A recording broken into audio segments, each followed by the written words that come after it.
So yeah, that's exciting.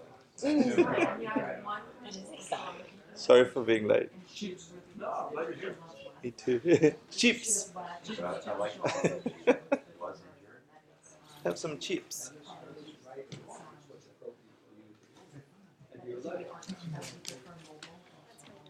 Oh, they were here. It blew. It's like my to-do list, like repot bamboo plant. It's like not anything. But at the same time, it's everything. A bamboo plant is very important.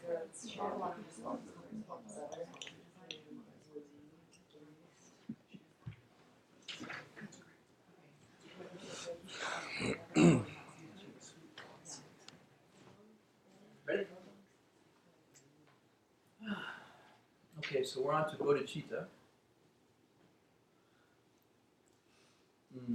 And there are different ways of describing bodhicitta. In the Abhisamaya Alamkara, there are 22 different kinds of bodhicitta listed. We're not going to do them all, but we will talk about a few different ways of describing and classifying bodhicitta. Okay? So there are two different ways that we'll talk about bodhicitta this evening. And each of those has two kinds of bodhicitta. So 4 different things we'll talk about. So the first is called munsen, which is mun is a prayer and sem is a state of mind. So it's called wishing bodhicitta. It's the wish for enlightenment in the form of an intention. You know, and you could be sitting on your couch or lying in bed, and you could have it while you're just hanging out there by yourself, right? It's simply a thought in one's own mind that, you know, I care about everybody. I care about every living being. I care, you know, I want every living being to be happy. And, you know, I aspire to do something myself to help them be happy all the time, right?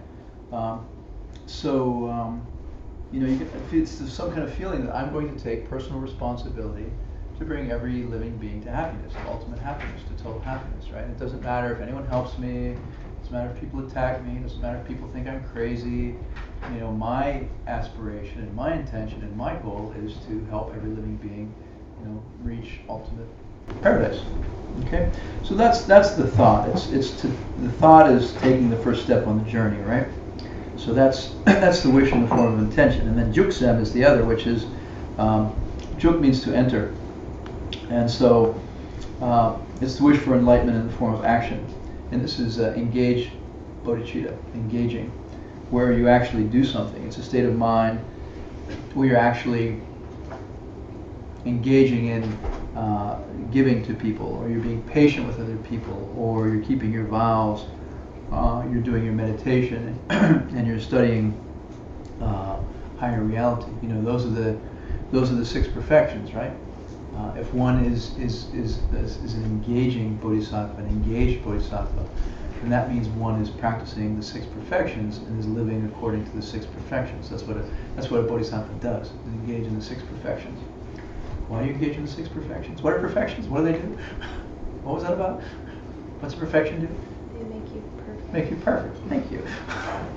So, you know, you practice the 6 perfections to become a perfect bodhisattva, to become a bodhisattva, right? To become a real bodhisattva. All right. So, and it's a state of mind while you engage in those things. You know, if you engage in giving, does that mean you have enough money to give to every beggar you meet, and, you know, fulfill the material needs of everyone on the planet? Obviously not. No one can do that.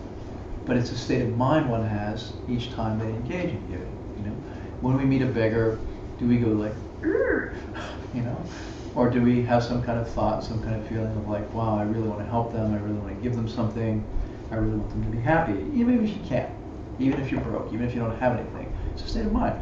It's a state of mind according to how one's living, right? Okay. So first you commit yourself to think like a bodhisattva, and then, you know, years later, maybe a year later, maybe 10 years later, you actually take bodhisattva vows and you actually begin to train yourself to live like a bodhisattva and engage in the life of a bodhisattva, which is based on the 6 perfections. All right. So that's the first pair, the first 2 ways of talking about bodhicitta. Okay. And then there's a totally different pair or second set of bodhicittas, or another way to classify bodhicitta, And it's called, the first one is called Kunsop Semke. Kunsop is deceptive, and Semke is bodhicitta.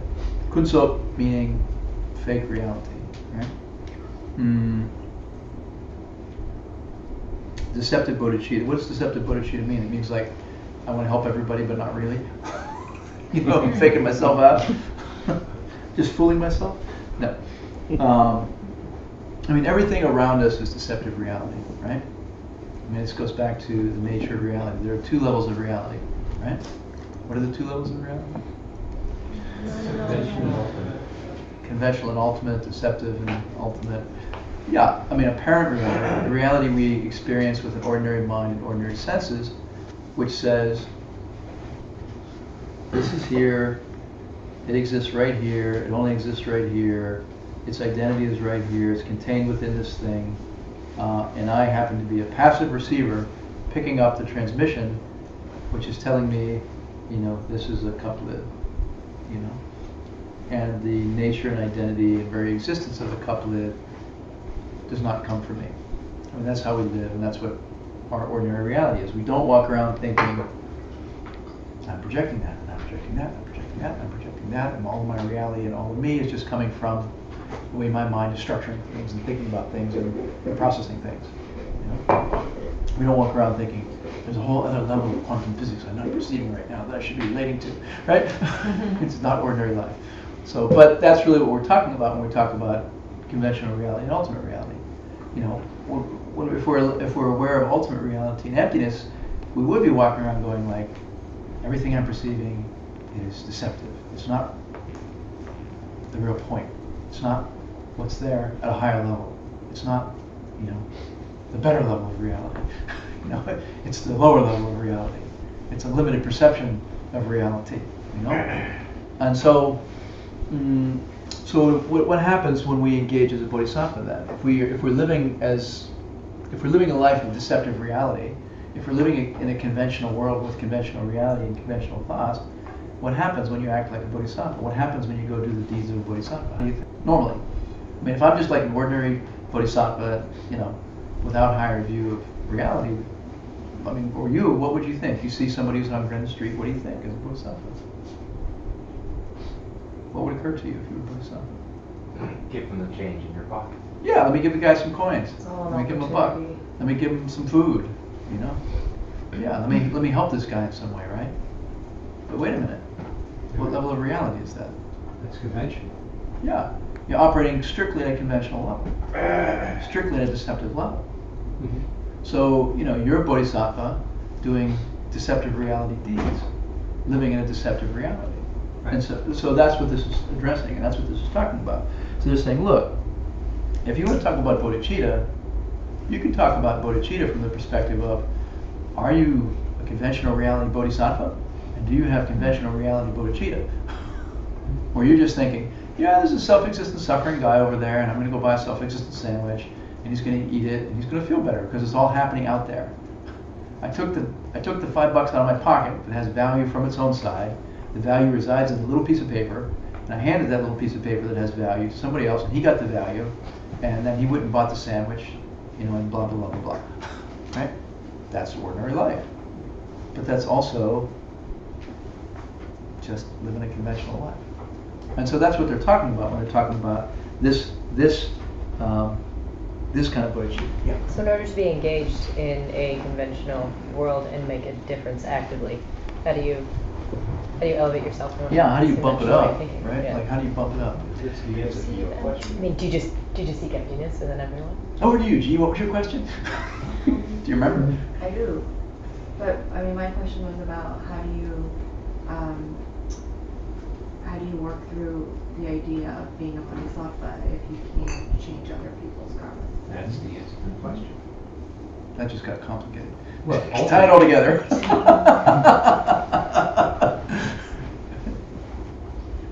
What was the question and what was the answer? Go ahead. Not to put you on the spot. How do you affect this world if all beings are separate and individual and you have no power to do so? That's working through conventional bodhicitta. In ultimate bodhicitta, sounds a little weird, but the question is, how does the bodhisattva save all sentient beings? And on the ultimate level, the answer is the bodhisattva can save all sentient beings because to a bodhisattva there are no sentient beings, which means that outside, with the way the bodhisattva sees it, it's all oneness. When the bodhisattva gives a $5 bill to that bum on the street, he's giving a $5 bill to himself. Nothing is going anywhere, nothing is coming. It's just the manifestation of love and bliss and himself, which he experiences everything, nothing being separate. So we have to be a little careful in Buddhism about saying everything is all the great oneness. Not two. It's not one, but it's not two. You get a little more I stand corrected that you asked for that one.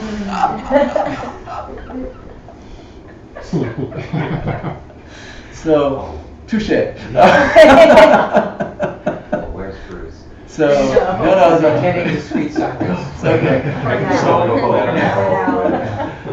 So, so what was your question? Go back to your question, please. I don't remember. Oh, no. Very effective, see, this How technique. do you elevate yourself above a conventional level in order to exist within the realm of a bodhisattva in ultimate reality? So this goes to deeper, higher teachings, and there's something called the three spheres, which is very important. All of reality is included within the three spheres, is subsumed within the three spheres. The three spheres are you, what's outside of you, and the interaction between those things. Okay. So if you're aware of the emptiness of the three spheres, then you are aware of the emptiness of all reality. And so anything that you engage in, right, if you're thinking about the emptiness of the three spheres, then you have a pure view of whatever you're engaging in. So if you're giving to someone, right, you're thinking about the emptiness of yourself, right? Like, listen, I see myself as an ordinary person, right, who's buying a sandwich and giving it to the hungry beggar, right? I could be perceiving myself as anything, right? I could be perceiving myself as a holy being.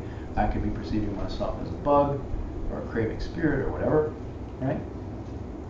I have the karma from past deeds to see myself this way right now. The same is true with the sandwich. You know, I see it as a sandwich. I could be perceiving it as, you know, the ambrosia of deathlessness if I had better karma, and so would they. And this person over in the act of giving, you know, I see it as a virtue. I see a hungry person over there, you know, because of karma I collected in the past. This is a blank screen. I could be perceiving some radiant angel that I'm interacting with, and so, you know, let me just engage in my deeds with this awareness and this thought process. So that's how you elevate, right? Because at the end of the day, you're not changing it, quote unquote, you're not fixing or Yeah. changing anything out there. Is there anything out there? Yeah. From its own side. And this goes back to the Heart Sutra. No nose, no eyes, no ear, no taste, no touch. Right? What exists from its own side? What exists out there on its own? Yeah. By its own definition, without you perceiving it and conceiving of it the way you do. It's nothing. There is data there, which we do take in through our senses, and we do conceptualize in a certain way, and we do experience as valid reality. You know, so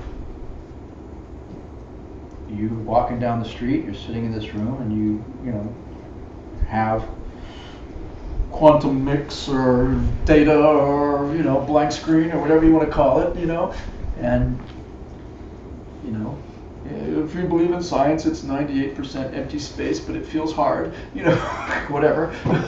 However, you can think about it in lots of different ways, right? But the point is recognizing that it could be anything at any given moment based upon the nature of our perception. And that's our goal in our lives, is to go through the day and to go through every interaction with that awareness, to say, this could be like a room full of glowing holy beings right now. You know, there's just data here. There's just quantum flux here. There's just blank screens here. Call it what you will. It doesn't matter. It's just terms and labels and names, you know. If I were pure and I had pure mind and different senses, God, I'd be friggin' blissed out all the time, like with everything I saw and tasted and touched. And, you know, that is what a Buddha's reality is. That is what an enlightened being's reality is you know, every sound is pure bliss. You know, every smell, there is no nasty garbage smell for an enlightened being. It's pure bliss. You know, there is no suffering of any kind. Every sensory input on every level is absolute pure bliss. Yeah. But back to her question, because I'm not really satisfied with the answer, I don't think. Because I thought it was pretty good. I'm sorry. That's great So I guess it probably lies in my limited understanding of bodhicitta, but I guess then, like, with your answer, it would necessitate the perception of emptiness in order to have achieved true bodhicitta, then. What is true bodhicitta?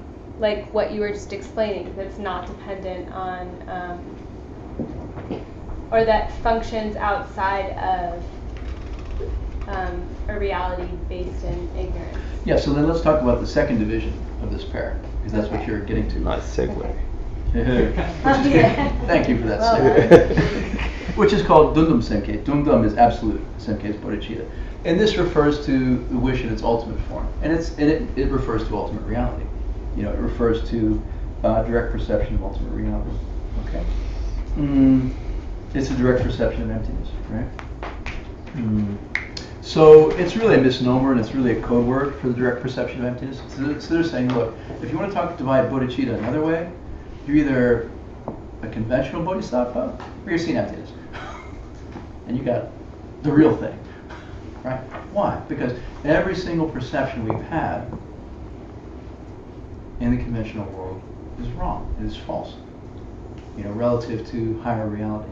Okay? So when you reach the direct perception of emptiness, you understand that you've never had one correct perception throughout your entire infinite existence.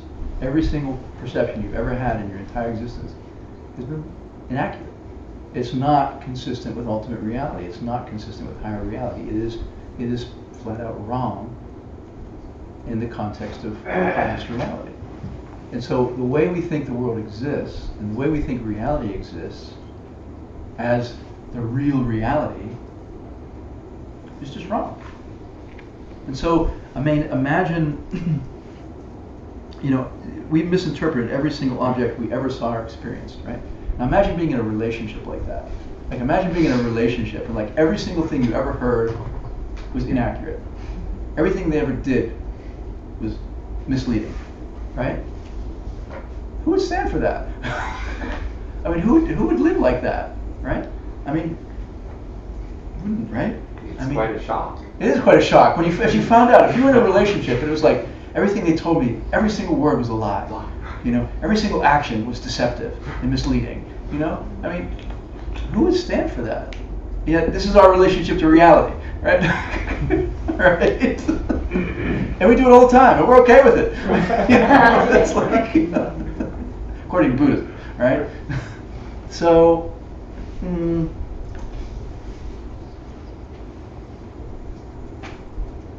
anyway, so absolute bodhicitta is focused upon ultimate reality.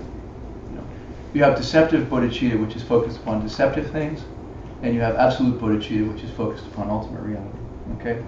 Or a direct perception of emptiness, right? I mean, the second one's just a nickname for bodhicitta, right? So when we talk about the perfection of wisdom, what is the perfection of wisdom? I mean, it's the perception of emptiness by a person, a Mahayana person, a person with a greater way, right? Whose mind is filled with bodhicitta. Yeah. I'm sorry, before you move on. Yeah, please, go ahead. Just very quickly, so back to Rachel's point. Can you not have true bodhicitta if you haven't seen emptiness directly? Define true bodhicitta. Seeing emptiness. Well, because I think that What the is way true that- bodhicitta? I don't think it's what I think, but I think that my perception of bodhicitta. Okay, let me rephrase. Does one not even understand what bodhicitta, the essence of what bodhicitta really is until you see emptiness? Well, we just defined split or describe bodhicitta 4 different ways. So which of those are you referring to? any So- of those ways though. Well, because no, if think you- about it. Can you understand aspiring bodhicitta in conventional reality? Absolutely. Can you understand and engage bodhicitta? You know, right? And conventionally, absolutely. You practice the 6 perfections. Can you engage in in deceptive bodhicitta? Absolutely. Can you engage in ultimate bodhicitta? Not until you see emptiness. But they're all just intellectual understandings of bodhicitta, Yeah. right? That's what it And- is. and It's it like all emptiness. functions, It's like we yeah. study emptiness because we have an Yeah. intellectual understanding of emptiness, but the experience of it is a whole different. And it all functions and it all works. Can I? Yeah, but just one of the things that's understand. Conventional reality, right, is our playing field, Right, and we use conventional terms and names and labels sure. to understand and to learn and to act and to evolve. So when we're talking about bodhicitta and definitions and ways of being a bodhisattva, 6 perfections, etc., Right. we're playing in that field. Totally. Just like the way we talk about emptiness, it's still playing with It's it. a different field. We're playing in a different field when But you're we're playing. still understanding it from a very conventional Yeah, sense because we're approaching it from bodies where we are, are. because I Yeah. know, right. Yeah. So, but to actually have the intellectual understanding of emptiness, for instance, and the experience of it are 2 very different things. Is that the same thing that happens in bodhicitta to some degree, or not? Well, we talked about in the Lum Room. We talked about what is the direct realization of bodhicitta, and there is an actual realization of bodhicitta, which is a profound realization where one has the experience of, you know, every living being and certain deep insights and experiences. So there is the realization of bodhicitta as a spiritual realization. I see. But we're talking about being an aspiring bodhisattva and Right, being right, an right. engaged bodhisattva, and these are all things we do along the way to get to the realization Sure. of bodhicitta. And does that realization happen around the same time one would see emptiness directly? Okay. I mean, you could see emptiness on the Hinayana track, you see, I see. without being a bodhisattva at all. Right. Because the Hinayana practitioners attain nirvana via the direct perception of emptiness. Just as But they Mahayana. have a certain level of bodhicitta to be able to have the seeds to be able to see emptiness directly now. Whether they're saying it's all for, whether they're actually saying I'm doing it for me and for all of you, but there's got to be some sort of seed that No. ripens for you to see emptiness directly. To have any result, one has to collect the causes, the karmic causes. And so, the study of wisdom, right? Ethics and wisdom, right, are integral to that. Right. Does one have to want every living being to be free of suffering? Right. You can delve into those texts, but in principle, it's this or that, one or the other. Did you want to? Yeah, this is just my opinion, but my experience, and I would say that you have experienced ultimate bodhicitta in your life, and you do it quite often. And again, you may disagree with this, but Thank you very much.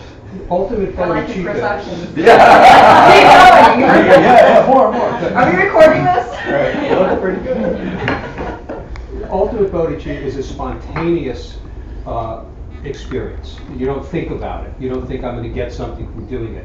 And I would presume to say that when you give to this dog and make this dog happy, you don't think I am giving to that creature over there. It's a spontaneous feeling of joy and love that you experience reflected back to you. So that giving to that dog of love, you experience it immediately as giving, no different than giving love to yourself. And I think that that's so. That feeling, spontaneity, without any thinking of getting or giving, it's just there, is a taste of that ultimate bodhicitta. There's no separation. My thought on it. But what if you don't have the concept of emptiness in your mind when you're doing it? Just buy a good dog like that. Well, like I do that all the time with cats. You do But, cats, like, not dogs? I'm a cat person.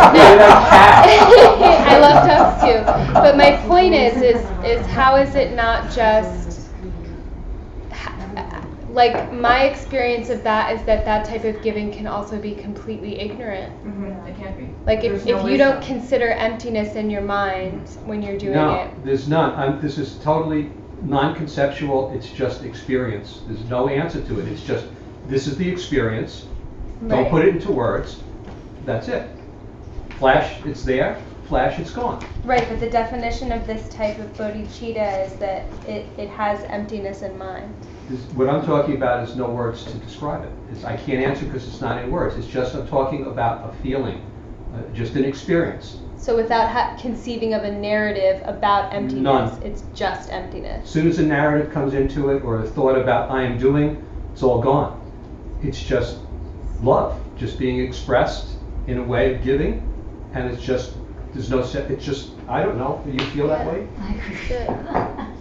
Well, I have a concept of emptiness, and I understand that, to your point, that's something that I think about quite a bit, but the charge of your karmic seed that you're planting goes much farther than just being generous. So I do think about,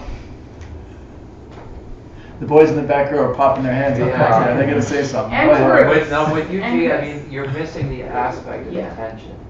the which intention is so important. Which is, in the higher teachings, is the accelerant for shortening the karmic result. But intention is empty. So intention Correct. is empty. But it So is a you're cognitive saying process. I'm missing projecting my intention on my intention. Yeah. But how is projecting my intention on my intention better than just Ask having John. an Ask intention? John. We got so many attentions and intentions in there for me to follow. But you are nicely segueing us into our next topic. I'm good at this. Again. I don't disagree with you. I think you're right, but I think there is an element of intention, as G is pointing out. Beyond it, that's all. Yeah. Well, you're all. As soon as you get intention, you get into karma. Correct. Yeah. But You're saying if we the were ultimate, when you get into ultimate bodhicitta, that you're beyond karma, you're not, the Buddhas are no longer creating karma because there is no intention. That's why this is getting into a 10th level. Well, you It still just have karma when you're a passed. bodhisattva. It's a different. Well, let's go on to what is the perfection of wisdom, because we start to get into this when we talk about what is the perfection of wisdom. It's another topic. It sort of subsumes all this in a way, all right? So the perfection of wisdom is again, it's the perception of emptiness by a Mahayana person whose mind is filled with bodhicitta. Okay, great compassion. It doesn't have to be a direct perception. Okay, the perfection of wisdom is not just referring to a direct perception of emptiness. Okay, it can be an intellectual understanding of emptiness by somebody whose mind is filled with bodhicitta, right? So if you're perceiving emptiness directly, right, is it possible, while you're having a direct perception of ultimate reality, to experience bodhicitta in your mind? You know, can you be in the direct perception of emptiness and be experiencing bodhicitta? Because you're only focusing on ultimate reality, right? There are no concepts, there are no projections. You can't think, I'm seeing emptiness or I'm in emptiness. Anything in the universe which is not emptiness is closed off to you at that time. You're in direct communion with raw emptiness, which is the absence of projections and ideas and concepts. Existence without concepts and ideas and projections, right? So you can't think, there's a sentient being I'm going to help. You can't think, I love everybody. You can't have any normal thoughts. You can't have any ideas or concepts along those lines, right? So how can you have normal bodhicitta during the direct perception of emptiness, right? Because you can't think. You can't even think about what bodhicitta is. You can't have the idea of bodhicitta, right? So that's why the definition says filled with. That's why the definition says a mind filled with bodhicitta. And it's like a sponge soaked with water. The idea is if you're a practicing bodhisattva and you practice for a long period of time, that it pervades the mind. It becomes a part of who you are, you could say. I like to think of it in terms of Buddhist training as like, what is one's base reflex? If we think about the death training and mind and subtle states of mind, and as a thinking being, at what level are we? At what level are we reacting? Do we have to think a thought to say I'm going to be nice, or is there a natural reflex? Is there a logical process that engages to say, oh, maybe I should be a nice person, let me be nice to them? Or is it just an impulsive reflex, that comes without perhaps a thought to just be a nice person in whatever way, right? Or is it just that one's being is pervaded with a certain vibe, you could say, or energy, or way of being, where you just are that kind of being, you know, you could say. And so the idea is that you're practicing the attitude so long that there's like a latent state that you have, is a way to describe it. Like you have this latent state of being a bodhisattva, where you don't have to think, I'm a bodhisattva, or I'm going to be nice to people, or anything like that. You can be in the direct perception of emptiness with your very being, if you will, your latent state, your baseline, whatever you want to call it, I don't know what the right words are, is there in that way, which is along the lines, I think, of what you're talking about. It's not experiencing it directly in the moment, but it's part of you, and it's part of who you are, right? Something like that. So that's the idea of the perfection of wisdom, is you know, you have this intellectual understanding of emptiness, you have this direct experience of emptiness, and you are just a bodhisattva. You know, your mind is filled with bodhicitta, regardless of whether it's a conscious thought or a deep impulse or a latent aspect of your personality or your purpose, right? So, you know, the purpose of these courses is, of any Buddhist course actually, is to get people who are in class to enlightenment. And any normal person can do it, to develop a different type of mind, different type of perceptual faculties, and to enter and move into a different realm. You know? And that's the goal of these classes. And the experience that we're having of a normal life is actually an error, and it's an avoidable error. The reason we have a suffering life now is because we didn't have good teaching in the past life, we didn't practice well in the past life, and we didn't collect the causes to have a suffer-free life, you know. And so, suffering-free life, or we wouldn't be in this realm. If we hadn't screwed up, we wouldn't be in this realm, basically. Yeah, you could, small consolation, you could say, I could have screwed up worse and been in a worse realm. You know, but the point is to use the time now and to use the opportunity now to collect the causes to be in, you know, the ultimate paradisical realm that we want to be in. And that's the only purpose for teaching and having a class is to do that. And the highest form of bodhicitta in the higher teachings, we talk about different ways of describing bodhicitta or classifying bodhicitta. In the higher teachings, being in bliss oneself is the highest form of bodhicitta. Attaining a blissful state oneself is the highest form of bodhicitta, and is the most powerful form of bodhicitta. So, I think that's a good thought to leave things off.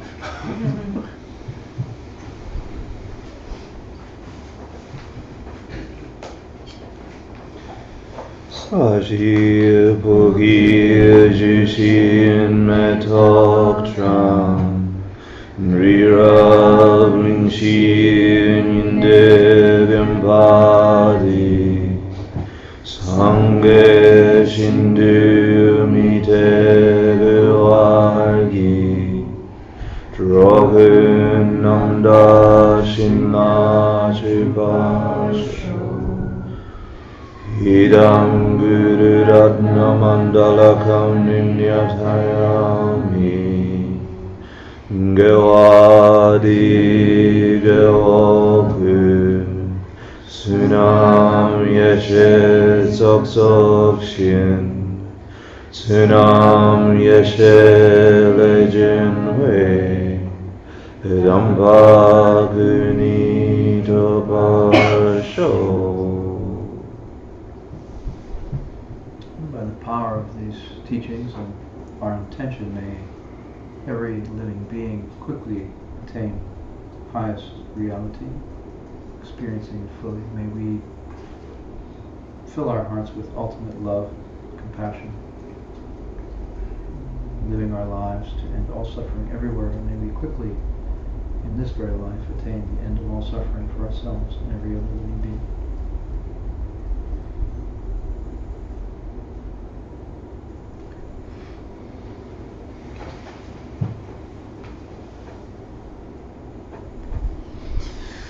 Thank you. Delightful. That was great. I enjoyed it very much.